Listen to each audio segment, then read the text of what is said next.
Hey, it's Monday. It's a little early for my update, I suppose, by a couple of days. I have appliance people coming Wednesday, and I actually had a little update.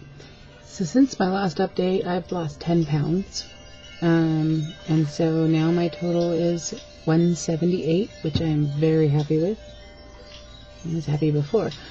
So that's all going really well, and that is even with, I'm really loose right now. I really can eat anything. I had ribeye steak the other day, not a lot by any stretch of the imagination, but I was certainly able to put it down and it didn't bother me. I've been able to eat cereal, oatmeal. Yeah, I'm loose. I'm not having any problems eating anything, so I definitely need a fill, so I'm scheduled for the 13th. It's just a couple of weeks away, so I'm fine. I feel pretty good, though, for being able to eat and stuff. So I did eat things like red meat, and because when I've talked about before, I get a weird, like, I need meat kind of hunger, and that's kind of where I'd got to anyway. So, I had a little red meat, and I feel much better for it. The loss is crazy.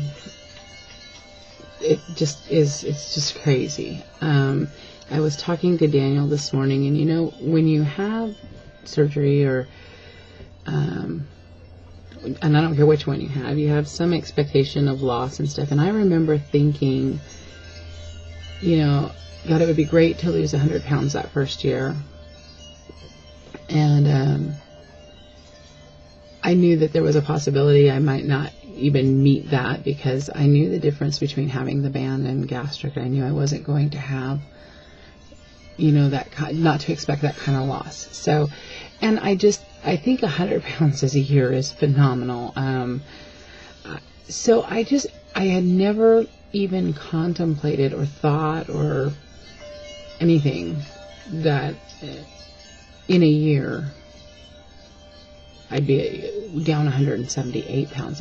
You couldn't have convinced me, a year and a half ago when I was thinking those things that would even be feasible or possible. I just, it wasn't that I was trying to sell myself short necessarily.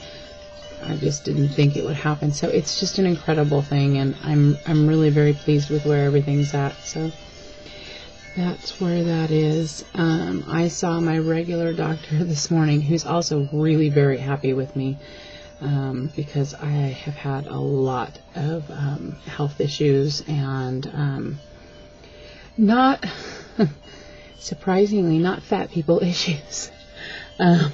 When I had my surgery, I was not diabetic. I did not have high cholesterol. I had better blood pressure than most. I never had an issue with high blood pressure. I really was not suffering any illness or anything that was really necessarily directly related to the obesity. Now, that is not to say that I wasn't just one doctor's appointment away, one blood test away from it, okay? I get it. I totally get it. I did it to avoid it. But up until the point that I had the surgery, I was not having any of those maladies. I was suffering from every freaking thing else, though. And I just had a really hard time. I got sick in 2002. Almost died kind of sick. Very scary. And it took me a very long time to recover. And I actually I still have, I don't know, sometimes it upsets me. I still have some issues from that, but I'm feeling much better now anyway. But so anyway, I saw my doctor this morning, and I'd gone in because I'm having some terrible, terrible heel pain. And I already kind of knew, but yes, plantar fasciitis.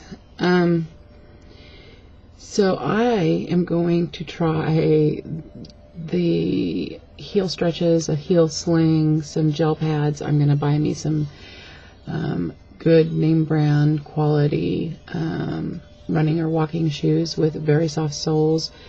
I got to eat a lot of ibuprofen for the next 4 weeks. So, and try and get this under control. And I'm going to do it in both feet, the splint and the gel pads, because I am feeling a little something happening in the right, and I don't know if it's because it's compensating for the left. And the doctor did tell me today that, you know, I could develop it in the right foot. So, I just didn't want it to be that. So, I don't know what would have been better, a fractured heel. I mean, no answer was going to make me happy at this point. So, anyway, that's what that is. It's very painful, and apparently it's very painful for long periods of time, and comes and goes. So I'm going to do everything that I can to get this relieved, because it's driving me nuts. This is still just a mess. This all into here. This is numb. The top of my lip is actually numb. There's just no feeling. It's like I just got shot with Novocaine. And then I feel like a hard bump there, and I don't know if that's just like the scar tissue or whatever, but it still has this prickly, weird feeling over here. And oh God, I had to have the plumber out to cap the water line. Previous owners had run their own water line to an ice machine, a water thing that comes dispenser out of the refrigerator. I hate those. But when they did the line, they didn't do it with a shut off inside or anything, so I had to have a plumber come out and crawl under the place and cap it. So it was $200 for him to take 8 minutes out of his day and do that. I'm always thrilled with those service fees. And I should have known it was going to be like that, because they didn't show up at all the day that they were supposed to. And she was like, well, I'll waive your service fee, which was $40. It wasn't that much of a savings. I'm sure that's why the visit cost me $200. Because he sure as hell didn't do anything worth $200. Well, kind of was to me, because I didn't have to go into the house, I suppose. I knew it was going to be expensive. I don't know why I bitch about it now. Oh, God. What else do I have to have done? Oh, I had the Home Depot people came in. This is the stupidest fucking thing. I bought $3,000 worth of kitchen appliances from that place. And they're delivering them and installing, hooking everything up, right? Do you know that they will not bring and install the overhead fan that goes over your stove at the same time? No. You have to buy that, carry it out of the store, and then pay $129 labor charge for them to send somebody else out to hook that up, completely separate from everything else. I was so pissed off. And then they just sent Tweedledee and Tweedledum. I don't know what their two problems were. Cranky old man and some stoner looking kid. I don't know.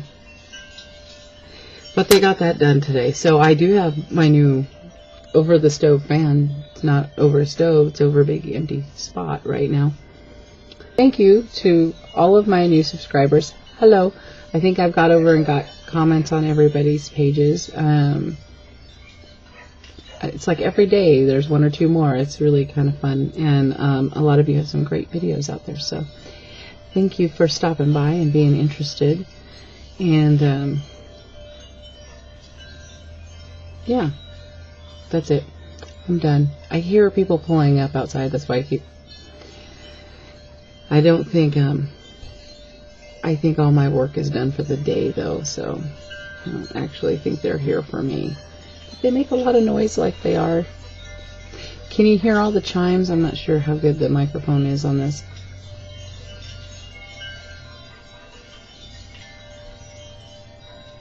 Can you hear all that? I used to live next door to a crack den, and one of the ways that I finally decided I was going to try and block out some of the freaking noise was I have a carport right off of my porch here outside my place, and we just kind of filled that carport, the beams from the beams, with wind chimes.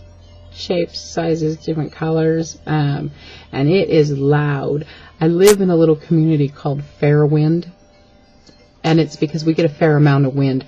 We don't have trees around us, so the wind just pummels through here. It's kind of crazy, but it makes that sound really pretty. I kind of wonder how my new neighbors are going to like it when I move one space over, because I'm actually really close to the neighbors on the other side.